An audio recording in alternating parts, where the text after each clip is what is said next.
Un troisième et dernier temps, avant de retrouver à 2 reprises Hubert avec d'autres résultats. Nous sommes ensemble jusqu'à 22 h. Troisième et dernier temps avec des chercheurs. On a vu les reportages, on a vu les analyses de la rédaction de Mediapart. Et maintenant, des chercheurs vont nous apporter leurs éclairages. Je suis avec Fabien Escalona, qui lui-même est chercheur et qui a accompagné Mediapart pendant toute cette campagne présidentielle puis législative.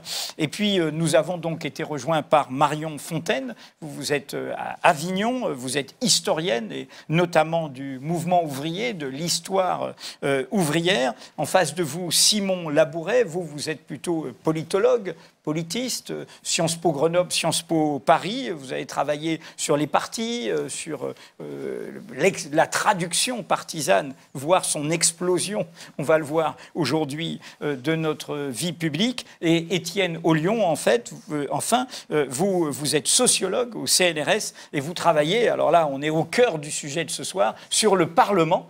Et qu'est-ce que c'est qu'en démocratie, un Parlement totalement écrasé comme jamais? Vous allez nous faire les comparaisons, je pense, avec 58, après le coup d'État. C'en était un vraiment, puisqu'un putsch militaire était derrière. En tout cas, une crise militaire à Alger a amené De Gaulle au pouvoir, même s'il a dit « je ne ferai pas une carrière de dictateur à mon âge ». Vous allez sans doute faire les comparaisons avec ce moment, mais c'était une guerre civile, ce n'était pas n'importe quel moment. Donc, Fabien, nous allons avoir ce débat et nous allons commencer en allant voir un autre chercheur spécialiste de l'extrême droite qui est déjà venu souvent ici, Nicolas Lebourg, qui lui est actuellement à Perpignan et qui est historien lui aussi. Historien et spécialiste donc du Front National.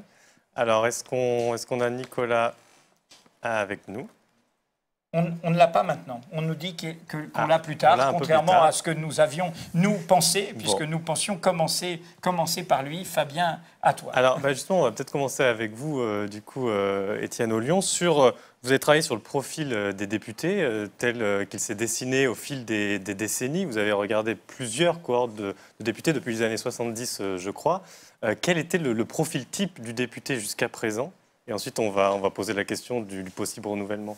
Oui, alors en effet, il va falloir parler de renouvellement et puis de toutes les nuances qu'on peut mettre à ce terme. Mais de fait, il y a un renouvellement qui va se produire. Parce que le profil type du candidat que nous, dans cette enquête collective que nous avons menée, et qui, comme vous le disiez, retrace la biographie de 1750 députés depuis les années 50 et pas simplement en regardant la dernière profession. C'est combien de législatures, 1750 députés? Ça fait 4 législatures. On a fait tous les 10 ans depuis les années 70.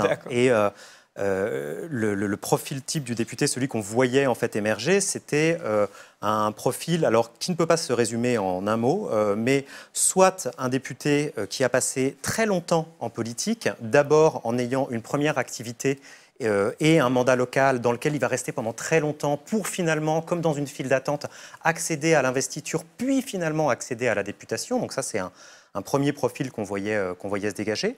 Et puis un autre profil qu'on voyait se dégager, c'était un profil plus rapide en fait dans l'activité ou dans l'accès au Parlement, mais un profil où les députés coupaient cette file d'attente par un passage en tant que collaborateur parlementaire, en tant que membre de cabinet ministériel, en tant que permanent de parti, donc plus près en fait du pouvoir et qui leur permettait d'aller un peu plus rapidement. Alors c'est tout ce que vous avez résumé sous le terme de professionnalisation de la vie politique, c'est un terme qu'on emploie souvent. Et là, précisément, dans la vague attendue des nouveaux députés En Marche ou de La République En Marche, il y en aura un paquet qui n'auront pas suivi aucun de ces deux cursus. Et donc, c'est pour ça que ce mot de renouvellement, on l'entend beaucoup. Alors, est-ce que ce sera pour vous un vrai renouvellement ou en fait, il faut aller au-delà de ces propriétés de parcours politique pour avoir un vrai renouvellement de l'Assemblée?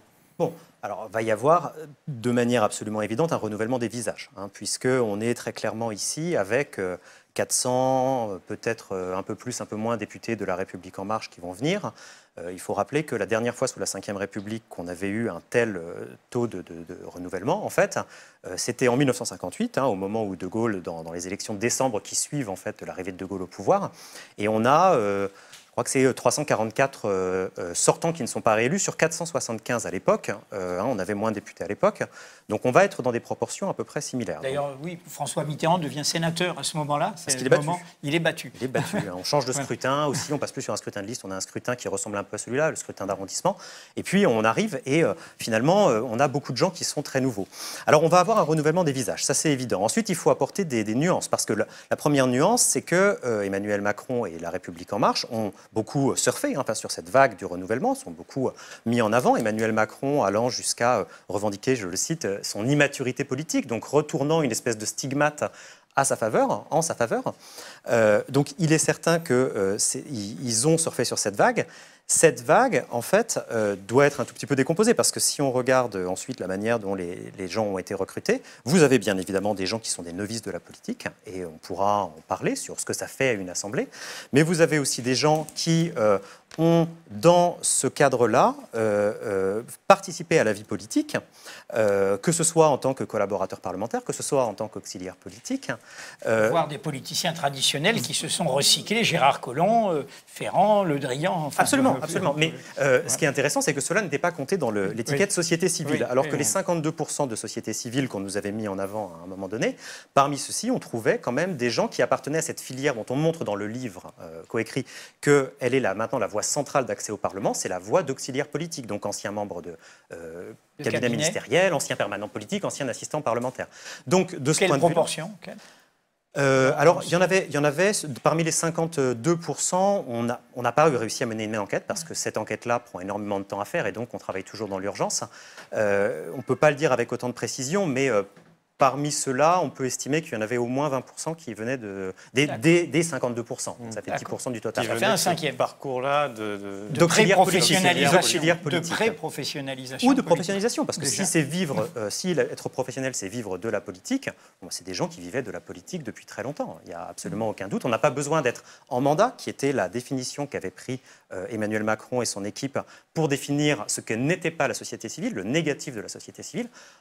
On n'a pas besoin d'être en mandat pour être en politique pendant très longtemps. Donc de ce point de vue-là, il est clair que ces gens-là existent. Alors il reste toute une frange, je crois qu'il ne faut pas l'occulter, toute une frange de gens qui sont entrés en politique via Emmanuel Macron et qui vont arriver vierges de militantisme et vierges d'expérience. Ça, c'est à mon avis indéniable.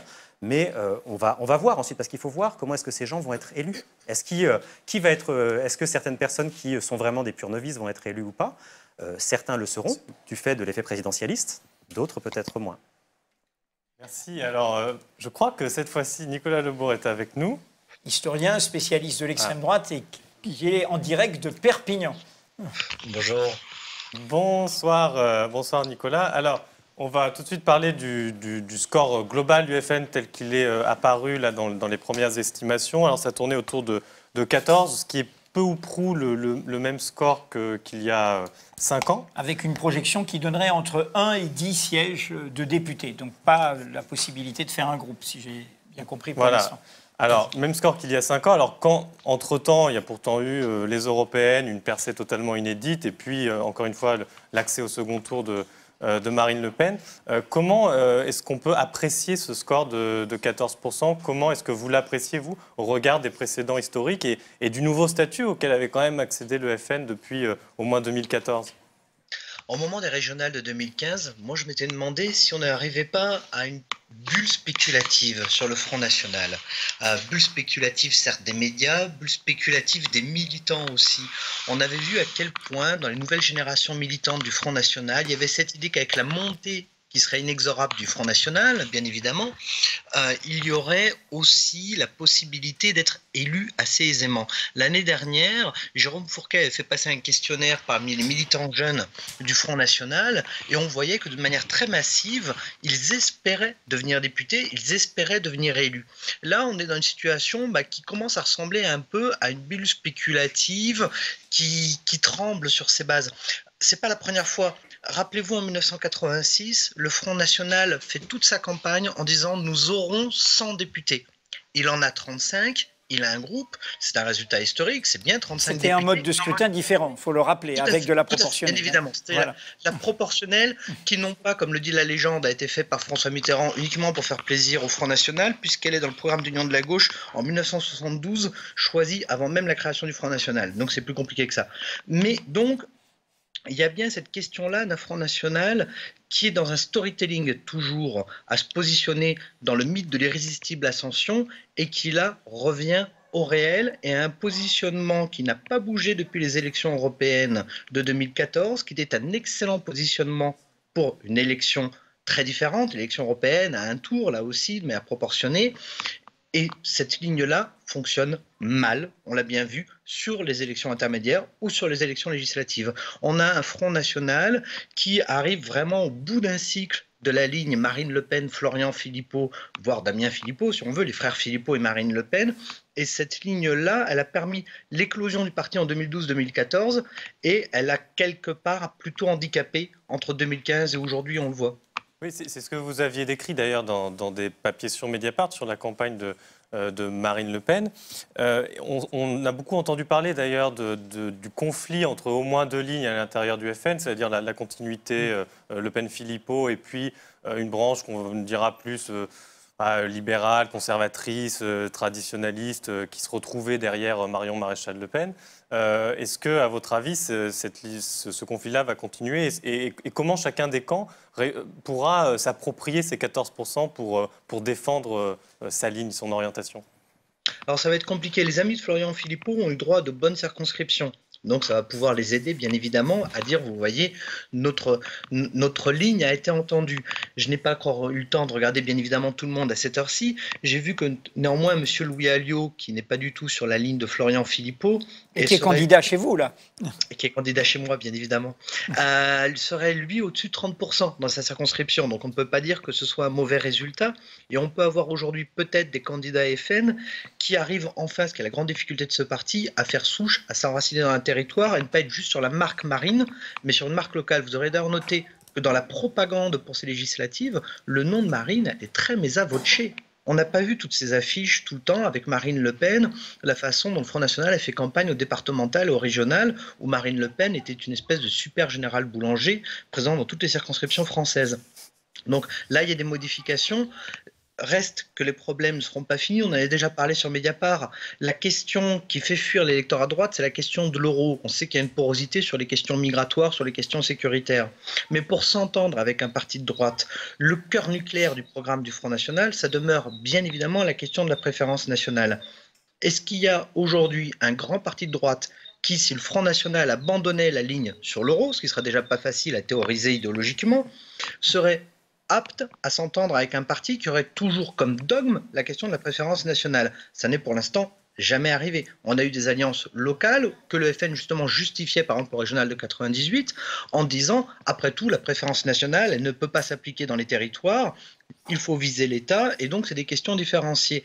On a du mal aujourd'hui à voir comment le Front National peut y arriver. Il a un programme qui, sur ces deux questions centrales, l'euro, la préférence nationale, lui interdit de s'entendre avec d'autres partis politiques, au bout du compte, et donc de réussir des seconds tours. Alors, à vous entendre, Nicolas Lebaud, on se dit que le FN aura du mal à dépasser le ressac qu'on observe à ces législatives. On pourrait se dire, ben voilà, après les législatives, dès les premières difficultés du quinquennat Macron, vu qu'en plus toutes les autres oppositions seront pulvérisées, ce sera lui, encore une fois, qui dira, voyez, regardez, contre le mondialisme en échec, il y a toujours les patriotes. Et à vous entendre, on se dit qu'ils seront encore plombés pendant plusieurs années par ces divisions stratégiques, à moins de faire mouvement vers la droite et de réussir une porosité encore plus grande avec une partie des Républicains qui décrocherait, quoi. Alors, on est dans une situation compliquée, parce que la ligne de la direction a échoué. La ligne de la direction, elle ne va pas dire qu'elle a échoué. Bien évidemment, au Front National, quand le patron se trompe, c'est jamais le patron. Donc, il faut pour les militants du Front National, pour les cadres du Front National, arriver à faire pivoter ce parti sur une ligne qui soit une ligne fonctionnelle, bien évidemment, c'est très délicat, puisque la ligne, ce qu'on appelle la ligne Philippot, c'est la ligne Marine Le Pen. Et c'est celle-là qui pose souci aujourd'hui. De là à penser, il y a aujourd'hui un risque qu'il me semble entendre, peut-être peut-être que je me trompe, j'ai l'impression qu'on commence à entendre une petite chanson qui est, après tout, le Front National, c'est fini. C'est complètement, on est une fois de plus dans quelque chose qui est complètement inconsidéré. Lorsque c'était la cantonale de Brignoles, on nous disait c'est le premier parti de France parce qu'il y a un conseiller cantonal qui a été élu, et lorsque ce parti arrive à être à 21%, puis à 33%, et peut-être à avoir 5 députés demain, on nous dirait, bah, vous voyez, il est terminé. On passe toujours avec le Front National d'un excès à l'autre. La question que pose le Front National demeure. Là-dessus, il y a un point qui était positif ce soir. On a entendu M. François Baroin, responsable de la campagne pour le parti Les Républicains, parler par exemple de moratoire de la déconstruction des services publics dans les territoires. C'est quelque chose qui est profondément corrélé au vote Front National. Mais pour l'instant, on ne l'entendait jamais. On n'entendait pas dans une soirée électorale un grand parti de droite nous expliquer qu'il faut des services publics dans les territoires. Il y a donc peut-être là certains marqueurs qui sont en train de se faire, une adaptation de certains hommes politiques là-dessus. On peut tout à fait féliciter M. Baroin de faire attention à ce genre de choses, plutôt que de nous parler directement de l'islam, ce qui était un peu l'habitude. La question, c'est est-ce qu'aujourd'hui, dans le renouvellement de la classe politique qui se fait d'une manière assez vigoureuse, on aura affaire à des gens qui seront capables de comprendre les problèmes structurels que révèle le vote FN. En particulier, ces questions liées à la métropolisation, à la déconstruction des services publics dans les territoires semi-ruraux ou ruraux.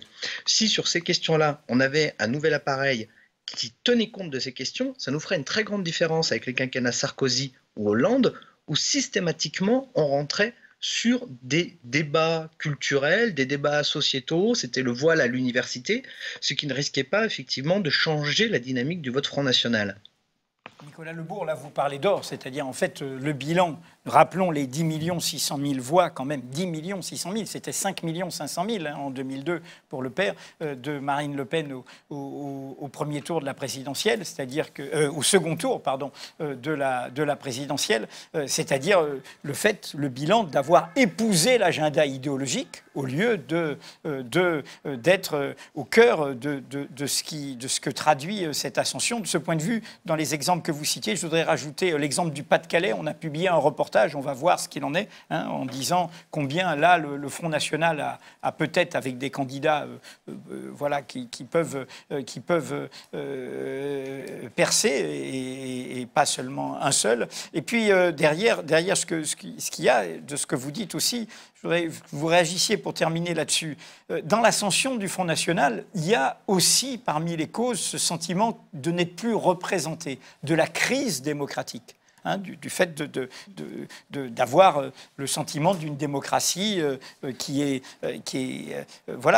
épuisée. Les gens ne le formulent pas comme ça, mais on le sent bien, épuisé par le fait d'être ramené au pouvoir d'un seul. Et du coup, il n'y a pas la proportionnelle, il n'y a pas l'ensemble des courants, il n'y a pas la diversité et tout.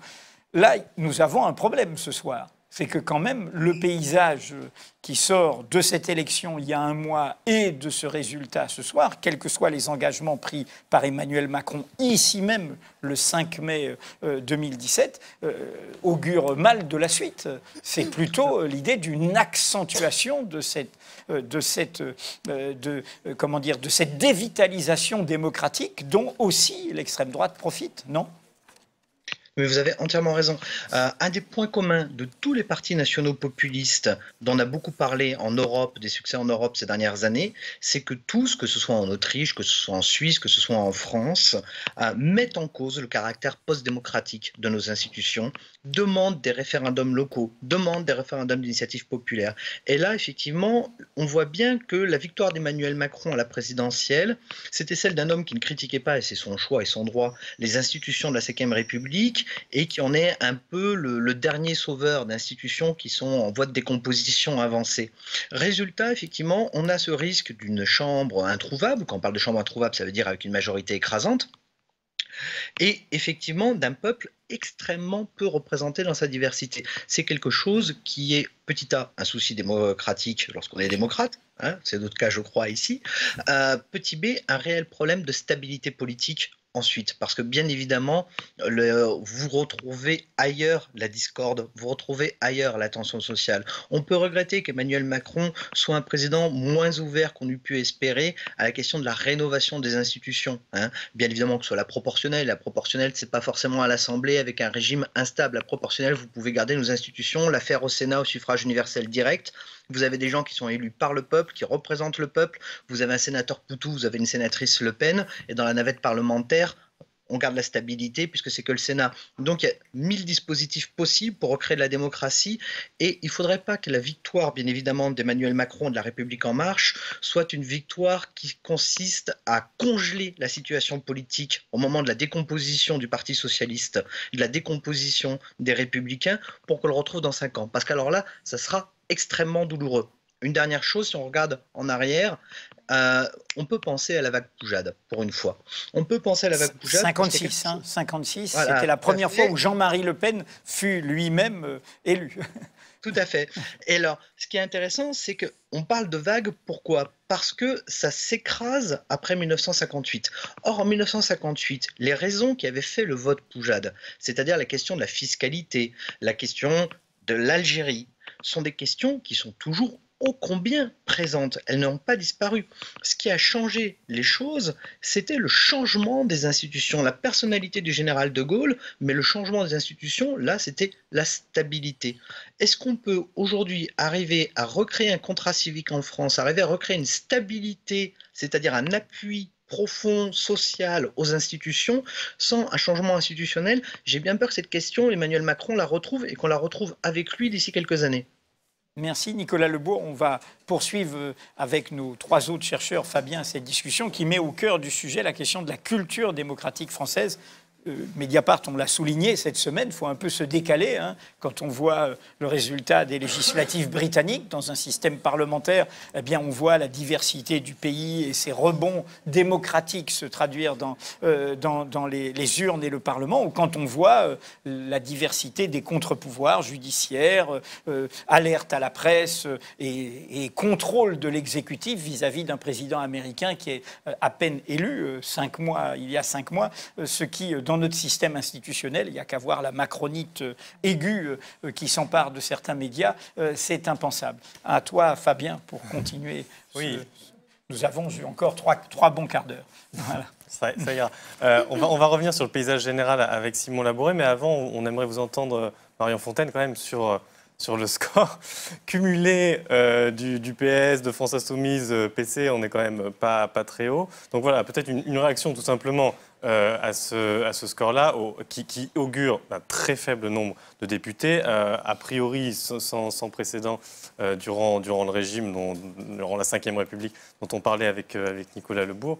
Alors, quel est le regard de l'historienne ? L'historienne qui est, parce qu'on parle de je précise juste, rappelle plutôt pour ceux qui prendraient en route, vous êtes historienne plutôt des questions ouvrières, et quand même les partis dont on parle, c'est ceux qui sont issus de la naissance de ce qu'on appelle le mouvement ouvrier, le mouvement social, qui a porté la conquête des droits au nom de l'égalité des droits et de l'émancipation des travailleurs. À vous. C'est vrai que je n'ai pas la tâche la plus facile ce soir, il faut bien l'avouer, c'est même la pire.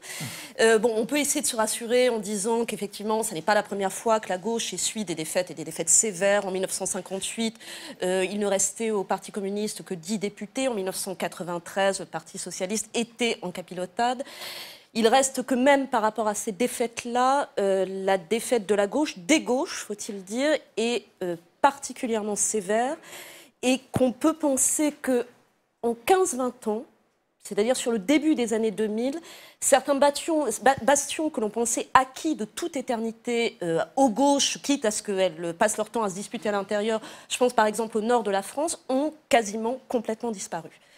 Alors, la question évidemment qu'on a envie de se poser, c'est pourquoi, alors même que ça semble n'être pas le cas, ou pas autant le cas dans certains autres pays, évidemment, il y a le cas de la Grande-Bretagne, même si dans d'autres pays encore... L'Espagne, avec le renouveau des gauches. Dans d'autres pays encore, l'Italie et autres, la crise de la gauche est aussi profonde. Je pense que pour le cas français, si on se centre uniquement sur celui-là, on a affaire à l'épuisement ou à la fin de 3 cycles. Le premier, bon, il est le plus évident, c'est la fin du cycle d'Épinay, c'est-à-dire l'épuisement du Parti socialiste tel qu'il s'était constitué. Rappelons juste pour ceux qui ne sauraient pas, le congrès d'Épinay, c'est la fondation du Parti socialiste autour de François Mitterrand. Qui fonde, où est refondé le Parti socialiste, sur les décombres, là encore, de la vieille SFIO fondée au début du siècle. Rappelons juste pour les jeunes sections françaises de l'Internationale ouvrière, pour rappeler d'où ça vient, tout ça. Voilà, tout à fait. L'épuisement du cycle d'Épinay, alors qui est dû à un certain nombre de dysfonctionnements, on ne va pas y revenir aussi. Je pense qu'il est dû aussi au fait, c'est un terrain qu'ont travaillé un certain nombre de politistes, à l'épuisement des réseaux du Parti socialiste et au fait que le parti s'est replié pour finir uniquement sur sa fonction électorale. Et a vu s'épuiser les réseaux qui faisaient aussi sa dynamique.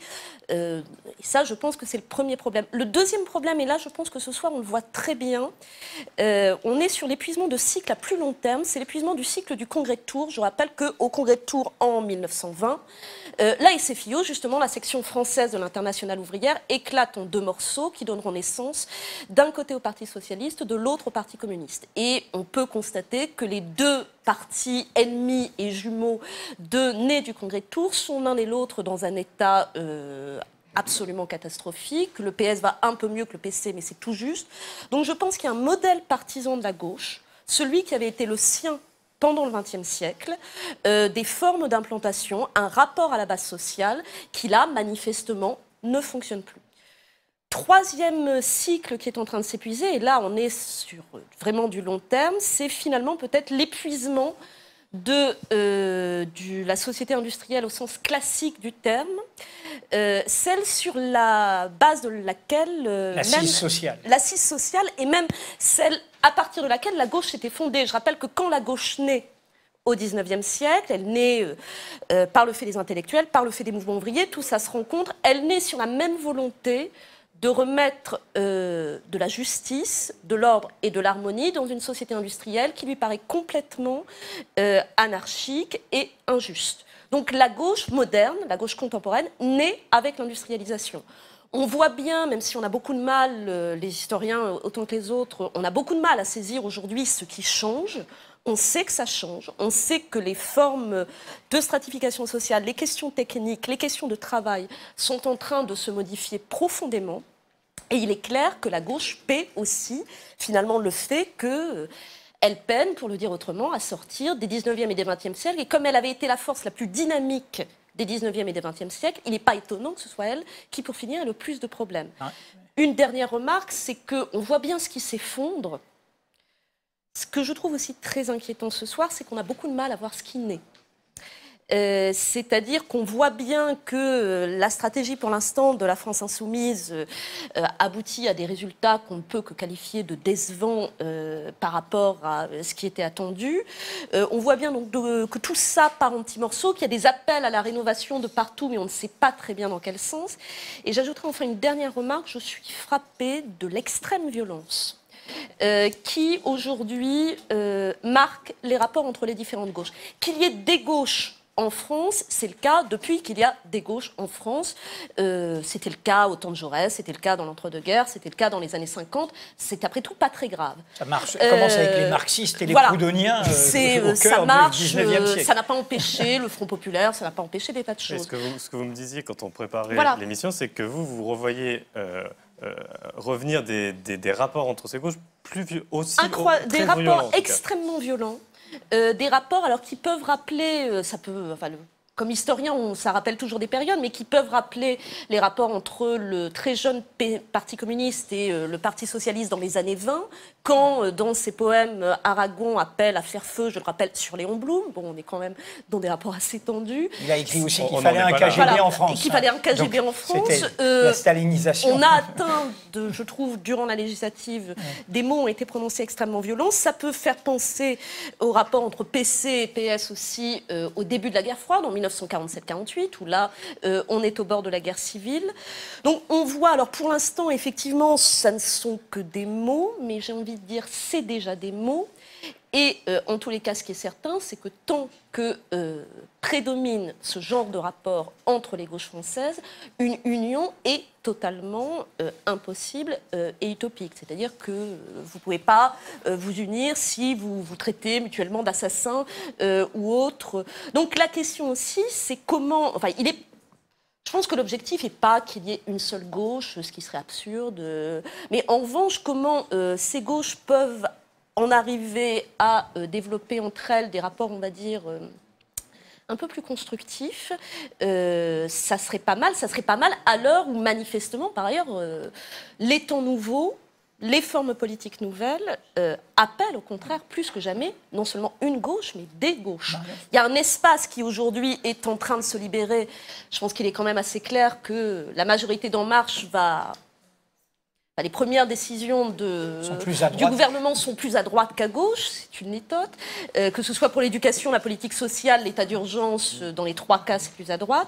Donc il y a un espace à gauche qui ne demande qu'à être occupé. La question, c'est comment, Marion par Fontaine, qui, et ça, c'est pas clair. Une question, parce que vous avez très bien décrit ce paysage qui est, au fond, d'effondrement d'un long cycle historique qui a donné...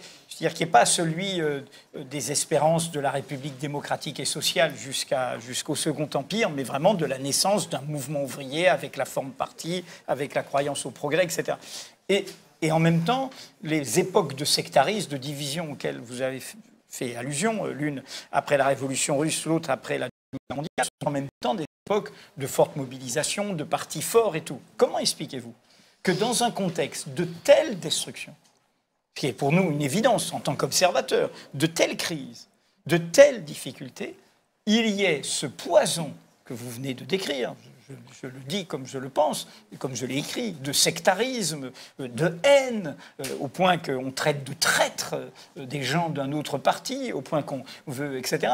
Comment expliquez-vous que... Est-ce que c'est la nécrose des ultra-minoritaires? Est-ce que c'est un phénomène de décomposition accéléré? Comment vous l'expliquez en tant qu'historienne?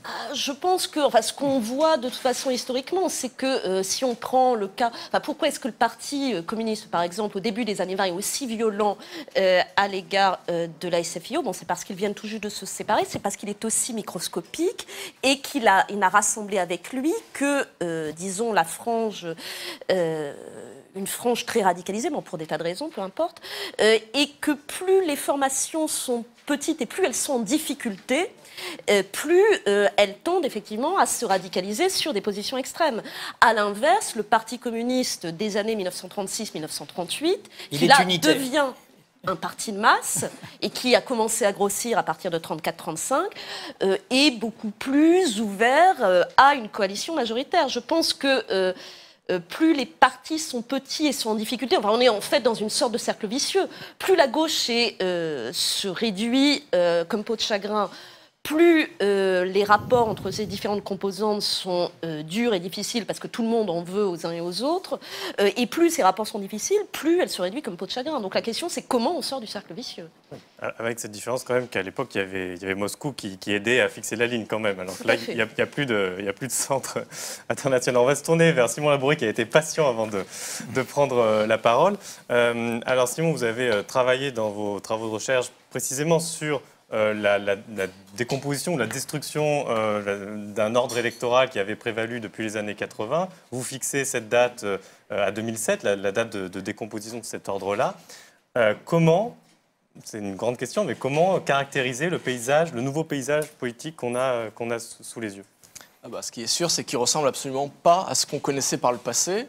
Alors c'est effectivement, comme vous venez de le dire, pas quelque chose de nouveau au sens de la décomposition précède ces élections de 2017. On a déjà eu du chamboule-tout dans un certain nombre d'aspects par le passé. Déjà, Sarkozy en soi était une forme de chamboule-tout dans la vie politique française, on s'en rappelle en 2007.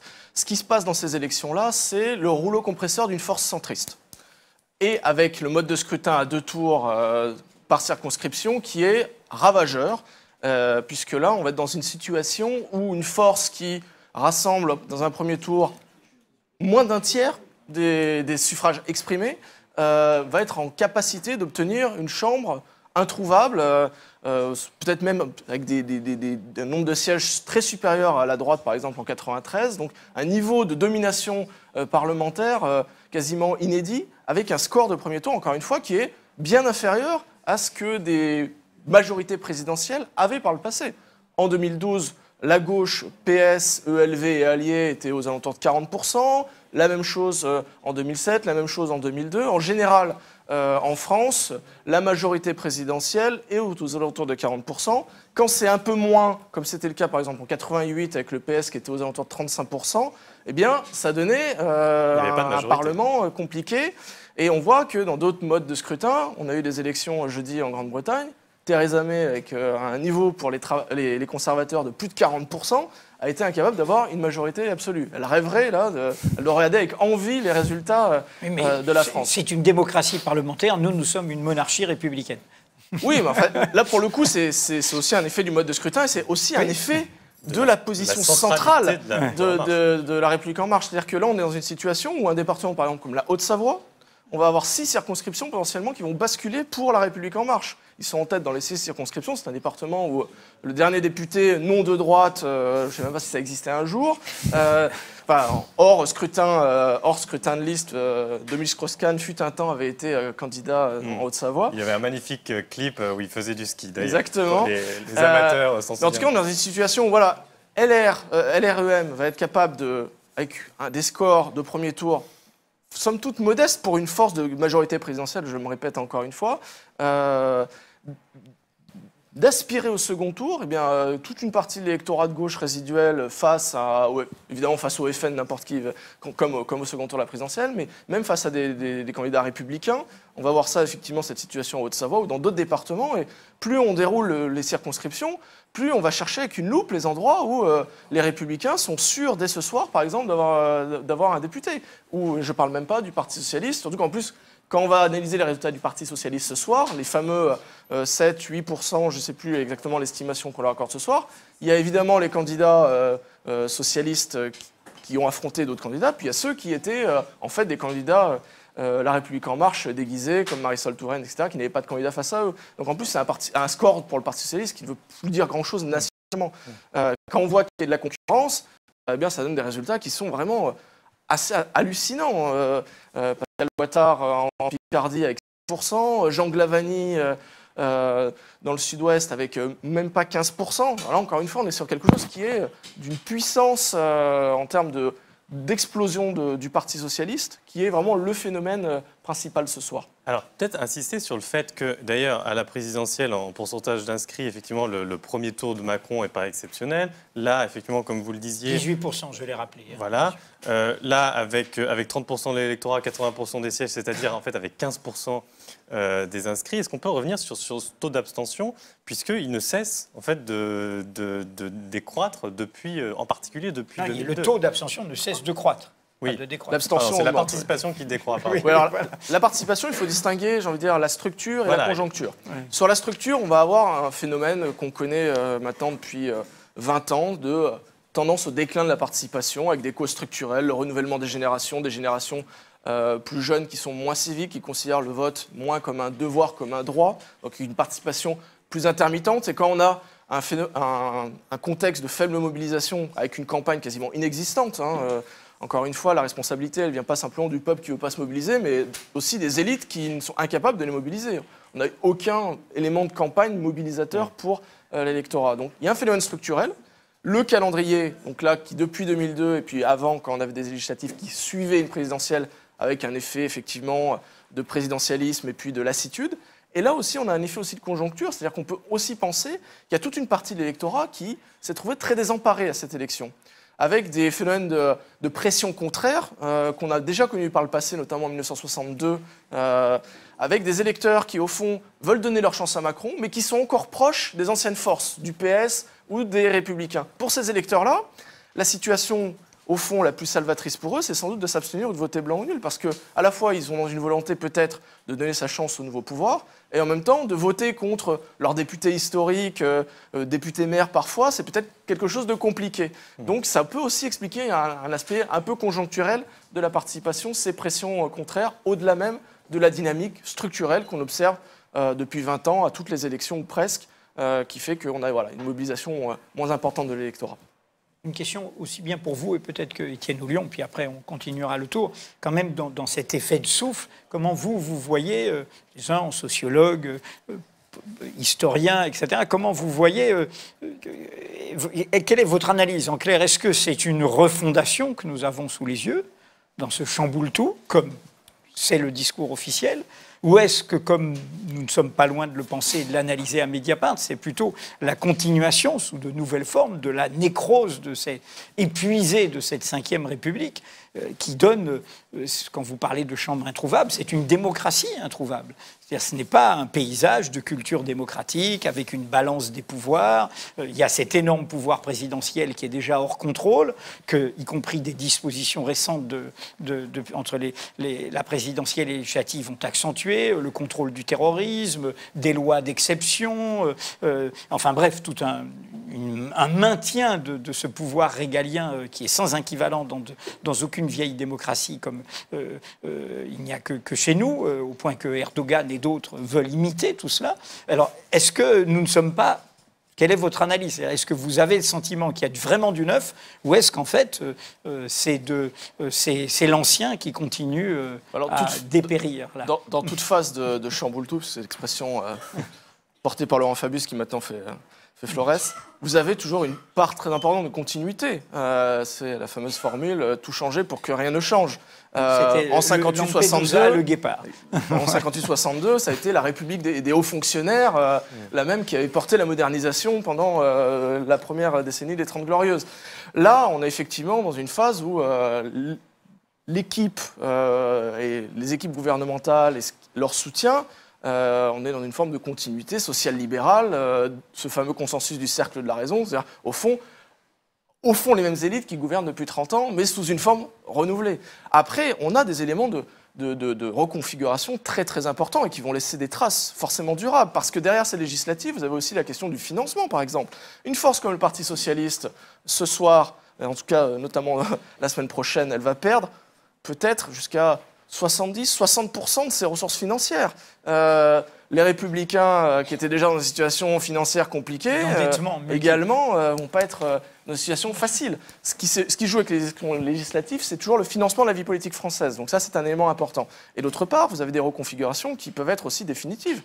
Toute une partie de la gauche, qui était l'aile droite au fond du PS, qui est allée vers les Républicains en marche, c'est un départ sans retour. Ces gens-là avaient théorisé, notamment c'était le cas de Manuel Valls, un des plus emblématiques, effectivement, cette idée des gauches irréconciliables. Ce qui n'est pas le cas, par contre, des autres sphères de la gauche, j'ai envie de dire.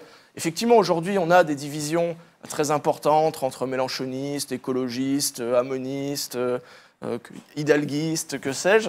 Mais ces gens-là, dans la plupart des cas, gouvernent encore ensemble, notamment dans les municipalités. D'ailleurs, c'est intéressant, c'est que l'ancien monde, gauche, droite, classique, etc., va perdurer au niveau municipal. Prochaines élections, c'est en 2020 seulement, seulement dans 3 ans. Ou même dans des conseils départementaux, voire même dans des conseils régionaux. Là aussi, ce sera intéressant de voir les reconfigurations qui vont se faire. Et par contre, effectivement, au niveau national, Assemblée nationale, gouvernement, on a ce nouveau monde avec la République en marche et les macronistes. Alors, avant qu'Étienne Houlion et Marion Fontaine poursuivent et réagissent, on fait une petite pause avec Hubert Huertas qui nous dit ce qui tombe comme à Gravelotte dans le paysage électoral.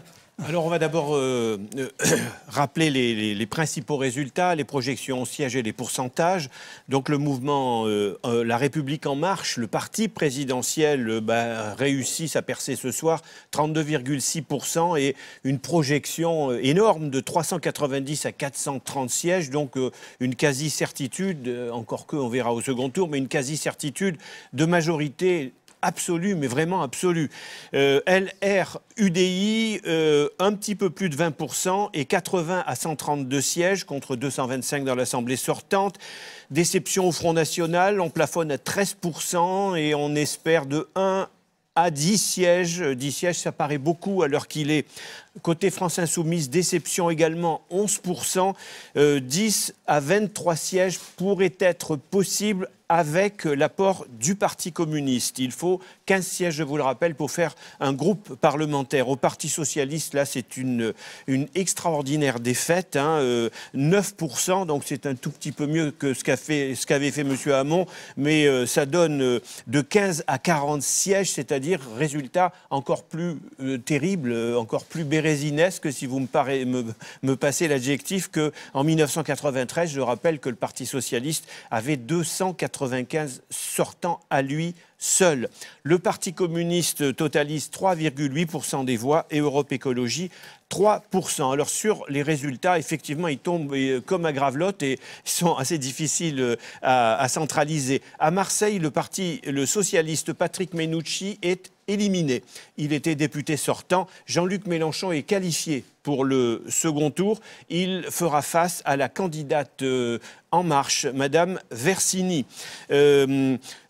Si on regarde... je voudrais être plus précis et un petit peu plus ordonné, donc vous donner tout de suite une autre information concernant la France Insoumise, c'est l'élimination du directeur de cabinet de M. Mélenchon, Manuel Bompard, qui est donc... son directeur de campagne, son directeur de campagne, voilà. qui est donc éliminé ce soir. Quand on regarde les socialistes, naturellement, là, l'expression « ça tombe comme à Gravelotte » prend une autre dimension. Ça veut dire qu'ils tombent les uns après les autres. Je vais vous donner quelques ministres. Donc, Ségolène Neuville, qui était ministre, est sorti ce soir. Jean-Jacques Urvoas, ancien ministre de la Justice, est également éliminé. Le premier secrétaire, Jean-Christophe Cambadélis, est éliminé. François Lamy, dans le Nord, est éliminé. Christian Eckert, ministre, lui aussi, est éliminé. Aurélie Filippetti, ancienne ministre de la Culture, éliminé. Mathias Fekl, récent ministre de l'Intérieur, éliminé. Bref, ce soir, les chiffres et les statistiques et les résultats des circonscriptions une par une sont réellement terribles pour le Parti socialiste. Du côté du Front National, Marine Le Pen est en tête dans sa circonscription. Elle paraît bien placée pour le second tour, donc on va dire ballottage favorable. Ballottage, on va dire aussi favorable, puisqu'il est en tête de Florian Philippot, mais enfin là, on n'a pas les mêmes chiffres. Il a 23% et il sera opposé au second tour à un candidat En Marche qui est sur ses talons. Au Front National, on a quelques déceptions dès ce soir, et même beaucoup, puisque Nicolas B est directement éliminé dès ce soir, puisque Jeanlin Lacapelle est éliminé à Vitrolles, une ville symbolique que le Front National avait emportée. Ça avait fait beaucoup de bruit dans les années 1996-1997. Et puis Gilbert Collard, député sortant, paraît en difficulté, voire en grande difficulté, face à l'ancienne torera Marie Sarah. Du côté de En Marche, naturellement, là, les résultats sont forcément meilleurs. Beaucoup de qualifiés, pas mal et beaucoup de ballottage favorable. Christophe Castaner, le ministre, réalise 44%. Il paraît très bien placé pour le second tour dans les Alpes de Haute-Provence. Il sera opposé à un candidat de la France Insoumise qui parvient au score de 16,5%. Dans le Finistère, on attendait beaucoup ce résultat. Bien, Richard Ferrand est donné en tête avec 34%, c'est-à-dire davantage que ce qu'il avait fait en 2012. Et par conséquent, affaire ou pas ce soir, les candidats qui portaient l'étiquette parti présidentiel se retrouvent donc bien placés. Un autre résultat, pardon, je reviens en arrière, mais je vous les donne dans l'ordre. Je vous le donnais aussi il y a une demi-heure. Donc, c'est la qualification pour le second tour de François Ruffin, la France Insoumise, dans la Somme. C'est un résultat assez emblématique, une des circonscriptions qu'on attendait. Monsieur Ruffin sera opposé à Nicolas Dumont pour La République En Marche. Alors du côté des réactions, je vous le disais tout à l'heure, Bernard Accoyer estime que c'est un premier tour décevant. Florian Philippot, pour le Front National, dit la même chose pour son parti. Déception dans le score, dit-il. Côté socialiste, chez Julien Drey, on admet une crise profonde. Jean-Paul Delevoye, du côté de La République En Marche, estime qu'il faut avoir beaucoup d'humilité face à d'extraordinaires responsabilités. Mais le Premier ministre, Édouard Philippe, lui, est beaucoup plus optimiste puisqu'il dit que malgré l'abstention, le message des Français est sans ambiguïté. Là, je pense qu'il est assez optimiste parce que, je vous rappelle l'abstention, et je terminerai là-dessus, une abstention qui a dépassé les 50%. C'est une abstention majoritaire ce soir. Ce soir, il y a plus de Français qui ne sont pas allés voter que de Français qui ont voté. Et donc, cela dit sans doute autant de choses que le résultat des bulletins exprimés qui, donc, en un mot, va donner une majorité exceptionnellement large à La République En Marche, le mouvement du président Emmanuel Macron. Merci Hubert, on se retrouve à la fin de ce live d'ici une demi-heure. Donc ce paysage d'écrasement démocratique par le fait présidentiel. Je rappelle l'historique de ça tombe comme à Gravelotte. C'est la première guerre franco-allemande. C'est une bataille et en effet, ils tombaient à Gravelotte et ils étaient tués en masse. Et donc nous continuons, nous étions justement à discuter avec Simon Labouret du sens de tout cela. Je force un peu cette idée qui est un peu notre sensibilité à nous, à Mediapart, qui sommes toujours critiques du présidentialisme et de la façon, et nous en sommes témoins par nos révélations dont il étouffe notre vie démocratique. Et ces députés dont nous parlons, qui sont en tête, ils sont à 15% des inscrits. C'est ça que ça veut dire. Ça veut dire que c'est un Parlement à la fois une majorité et un Parlement minoritaire dans le pays. Quelle est votre analyse? Je commence par vous, Étienne Aulion. Peut-être qu'on peut revenir d'ailleurs sur un mot que vous avez utilisé au début du plateau. Vous avez parlé du terme de novice et de ce que ça pouvait produire à l'Assemblée. Le zèle des convertis. Oui. Alors, en effet, c'est une question qui est intéressante parce que des novices, on n'en voyait plus beaucoup arriver à l'Assemblée depuis des années, on peut même dire des décennies. Donc on va avoir des gens qui ne sont pas passés par ces longues étapes de socialisation, de professionnalisation, d'apprentissage du métier, d'apprentissage de ses difficultés aussi. On dit beaucoup de mal des députés, on vous montre toujours les cas en pointant du doigt les personnes qui travaillent sans vraiment travailler. En fait, c'est un métier assez exigeant et je pense qu'on a beaucoup de gens qui vont arriver et qui vont avoir certaines désillusions en fait. Alors, concrètement, des choses qu'ils ne sauront pas. Choses qu'ils ne sauront pas, je pense que l'emploi du temps 7 jours sur 7, par exemple, le fait d'alterner entre Paris et la province, de passer son temps en circonscription à aller courir d'une inauguration à un meeting politique, à la fameuse permanence, en fait, où ils vont recevoir les administrés les uns à la suite des autres et où ils se transforment, bon an, mal an, et qu'ils le veuillent ou non, en assistants sociaux qui sont censés entendre les voix de leur territoire, ce qui est très bien, mais pour les faire remonter comme ils le peuvent, avec le pouvoir qu'on connaît de l'Assemblée. Donc ces novices, à mon avis, vont avoir, de ce point de vue-là, quelques surprises quant à la réalité du métier de député. Sur la pratique de la politique, c'est pareil. On n'a pas énormément d'informations sur ce que ça va changer, mais quand même, ce qu'on sait, c'est qu'une assemblée de novices, c'est une assemblée de personnes qui n'ont peut-être pas eu la seule chose qui est positive dans ce mouvement de professionnalisation, c'est-à-dire l'expérience et le professionnalisme. Or, et je dis ça dans le système français qui, vous le rappeliez, est un système assez particulier, où le Parlement a un pouvoir extrêmement limité sous la Ve République, si on enlève l'expérience et une certaine forme de contre-pouvoir à ces députés, ça va faire des députés qui non seulement sont des députés qui doivent leur élection au président, vous le rappeliez au début, mais qui par ailleurs n'ont pas la connaissance du système, n'ont pas la compétence pour exercer un contre-pouvoir. Et donc ça pourrait faire une assemblée de personnes qui sont assez mal à l'aise, voire même pas tout à fait compétentes initialement pour exercer leur pouvoir. Ça va changer beaucoup de choses. Moi, je pense qu'il ne faut pas complètement peindre un tableau noir. C'est-à-dire que ça va changer aussi l'atmosphère de l'Assemblée et que ce qu'on voyait de manière générale, toutes les petites et grandes transgressions qui s'étaient installées à l'Assemblée avec des habitudes prises, c'est des habitudes prises dans le long terme avec des gens qui sont exactement comme vous depuis longtemps, et que donc ce changement pourrait être aussi le moment où s'installe une certaine moralisation de la vie politique. Donc voilà, dans la balance, on aura les deux cas. Mais pour revenir sur ce que vous disiez au début, est-ce qu'on est en train de voir la décomposition d'un régime présidentiel présidentielle Kakoshim qui est en train de donner ses dernières heures, ou alors est-ce une réalité monstrueuse, voilà, est-ce que c'est Gramsci voilà, qui oui, les monstres dans le clair-obscur, ou alors est-ce que on voit émerger au contraire un renouveau de la 5e? Moi, je ne fais pas de politique fiction, mais il me semble quand même que pendant toute la campagne, on a eu, et depuis le long terme de la campagne, l'année dernière, on nous annonçait la mort de la Ve République, ce régime grabataire qui était en train de souffrir et de donner ses derniers souffles, qu'on essayait de sauver à coups de réformes et d'actions cosmétiques. Je pense que la Ve République va plutôt bien aujourd'hui, puisqu'on a un président qui... M. Lebourg le rappelait tout à l'heure, est tout à fait d'accord avec la Ve République, et c'est son droit d'ailleurs, et qui par ailleurs va présider de manière extrêmement conforme, régalienne aux institutions, avec en face de lui une assemblée qui est élue avec un contrat de majorité, donc avec la demande que le Parlement soit un Parlement qui ne légifère pas, qui contrôle, on verra, mais il a promis sur ce plateau même, il y a quelques semaines, de donner plus de place au contrôle. Qu'il contrôle mieux l'exécutif. Nous lui avons rappelé, voilà.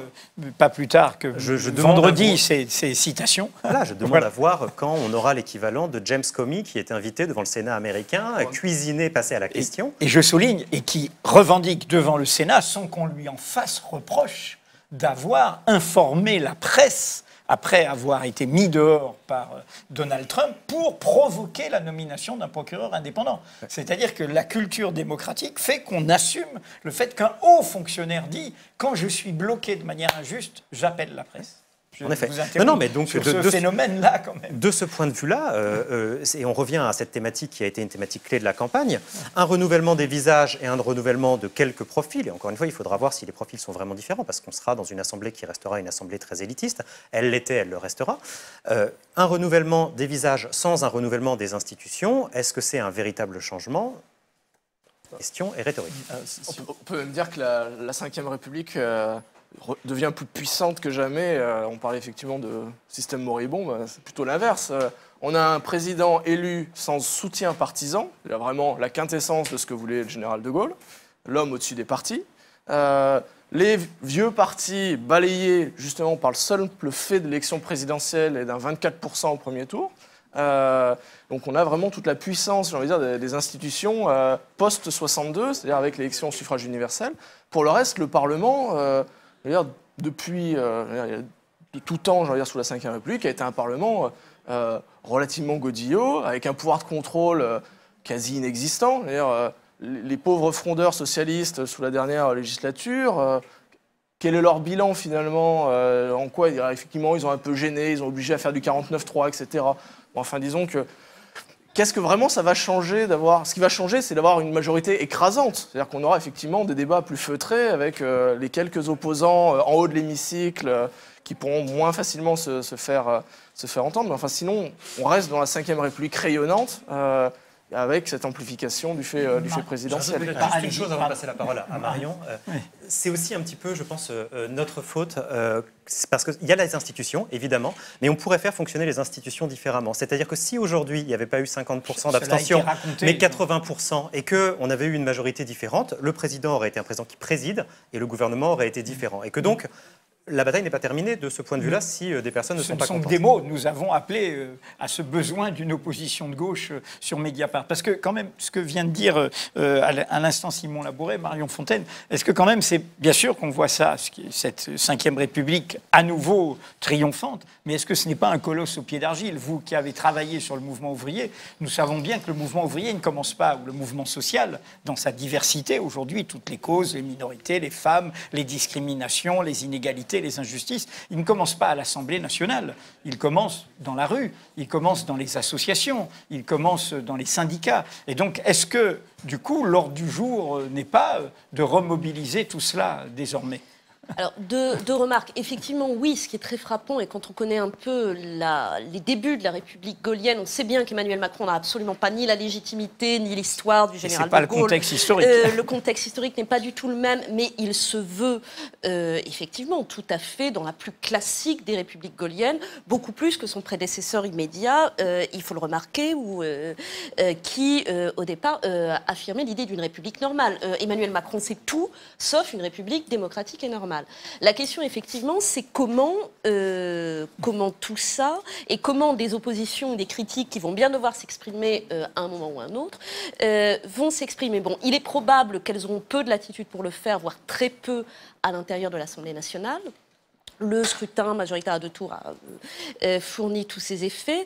Bon, sauf que le risque est effectivement on soit dans des situations, pour finir, extrêmement dures et qui peuvent être extrêmement problématiques, entre une opposition qui s'exprimera dans la rue, dans les manifestations, et un pouvoir qui aura par ailleurs tous les pouvoirs pour continuer. La grande question, ça va être certes, désormais, pour une partie, la politique, l'opposition, elle va se faire ailleurs que dans les partis qui traditionnellement en étaient l'abritaient, sauf que c'est une situation qui ne va pas pouvoir durer très longtemps. Il y a un moment où le mouvement social ou le mouvement ouvrier, c'est toute l'expérience d'ailleurs du 19e siècle, a besoin de médiation, a besoin de politique. Je pense que plus que jamais, on a besoin de politique, on a besoin, ça fait très, je vais dire quelque chose d'affreusement démodé, je pense qu'on a besoin de partis, on a besoin de collectifs qui, si on veut, ne se limite pas à des contestations très circonscrites dans le temps et dans l'espace, mais parviennent à faire de ces contestations quelque chose qui s'ancre dans la durée. C'est-à-dire que l'idée, c'est de ne pas refaire Nuit debout, justement, où Nuit debout a été un moment d'opposition très fort, mais pour finir, débouche sur la situation politique telle qu'on la voit aujourd'hui. Débouche sur aucun débouché. Ne débouche sur rien. Donc la question, ça va être de voir comment refaire des débouchés politiques. Bon, on peut apercevoir, on est à la fois dans des formes de continuité. En même temps, on a aussi, c'est d'ailleurs ce qu'a produit la République gaullienne elle-même, c'est-à-dire dans des formes de recomposition de l'ensemble du champ partisan, dont on ne voit pas très bien peut-être une droite radicale qui va se réunir au FN. Un parti, La République En Marche, qui est quand même, je trouve, va quand même bien et va même très vite vers le centre droit. Et donc, toute la question est de savoir ce qui se recompose à gauche et comment est-ce qu'effectivement ça va se passer pendant 5 ans, quand, sauf dissolution, et on ne voit pas pour quelle raison, la gauche ne va pas pouvoir s'exprimer à l'Assemblée nationale, même si, et c'est intéressant, elle va continuer à pouvoir s'exprimer au niveau local. Donc la question, ça va être de savoir aussi comment est-ce qu'on articule le local, le national, le politique et le mouvement social. Fabien. J'avais envie de poser une question sur la France insoumise, parce que vous l'aviez évoqué, vous avez fait une allusion dans vos premiers propos en évoquant l'attitude assez intransigeante quand même de ces leaders. J'aurais 2 questions. La première, c'est est-ce que cette attitude intransigeante est nouvelle? C'est-à-dire qu'au fond, quand une nouvelle force essaye de percer, de s'exprimer dans un système politique adverse, est-ce qu'elle a toujours eu cette intransigeance ou au contraire, est-ce que c'est plus intéressant d'avoir des sortes d'accommodements, en tout cas localement ou nationalement? Et la deuxième question qui est liée, c'est quel regard vous portez sur cette combinaison un peu particulière entre le caractère vertical des grandes décisions stratégiques de France Insoumise et le caractère horizontal de la façon de faire campagne, puisque effectivement ils ont une forme d'autonomie quand même, sauf qu'ils ne décident pas des grandes orientations. Alors, la première question, oui, c'est assez fréquent, c'est-à-dire le fait que de jeunes formations politiques se montrent extrêmement intransigeantes, voire sectaires, c'est le cas assez souvent. Bon, sauf que toute l'expérience depuis 150 ans dit que si vous voulez gagner des élections, devenir majoritaire à l'Assemblée nationale, etc., c'est une attitude que vous ne pouvez pas avoir, parce qu'on gagne rarement une élection avec 15%, on peut, mais quand on est dans une position centrale, si vous êtes bien ancré sur un espace, vous avez besoin d'alliés, donc vous ne pouvez pas rester. C'est ce qu'ont appris d'ailleurs toutes les jeunes formations politiques en vieillissant un peu. La deuxième question, oui, c'est intéressant, comment est-ce que la France insoumise fait pour allier l'extrême verticalité et les réseaux horizontaux, je n'en sais rien. C'est assez intéressant à observer. La question, c'est effectivement... je pense que c'est une vraie question qui se pose aujourd'hui, au-delà du cas de la France insoumise, à ce que seront les nouvelles formes d'organisation politique, qu'on les appelle partis ou pas.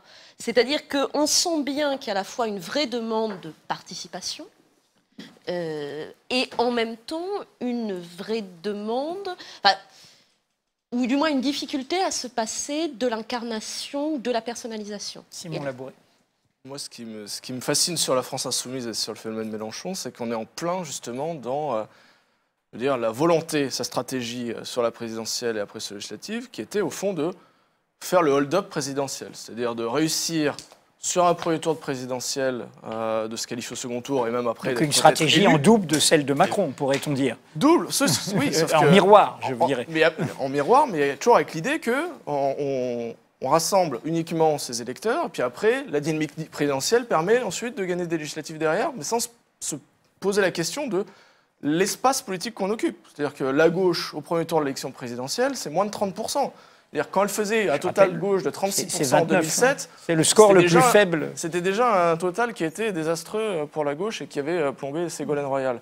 Donc on a cette difficulté de comment est-ce qu'on peut être dans une logique peut-être tout seul dans son coin, mais en tout cas dans un espace qui pèse moins de 30% aujourd'hui de l'électorat. C'est-à-dire que cette élection-là, elle montre qu'il y a toute une partie de l'électorat qui était avant à gauche, qui a basculé sur LREM, sur donc La République En Marche, avec un score de cette République En Marche sur des élections législatives qui est fascinant. C'est-à-dire qu'à la fois, il va faire 30-40% de la circonscription très à droite, et être capable, dans le 16e arrondissement, peut-être d'aller battre Claude Goasguen, et en même temps, ou à Haute-Savoie tout à l'heure, je le disais, et en même temps, dans des circonscriptions peut-être très à gauche, dans des grands centres urbains notamment, les centres-villes, les fameux idéopoles chez la famille Escalona, d'être capable d'avoir... d'écraser là aussi la concurrence et d'être nettement, notamment, la France insoumise qui peut être un concurrent. Donc on est vraiment dans une situation où, voilà, LREM, eux, ils ont une stratégie, c'était on mange le Parti socialiste à la présidentielle, ce qu'il a bien fait, et après on élargit à droite. Et c'est spectaculaire.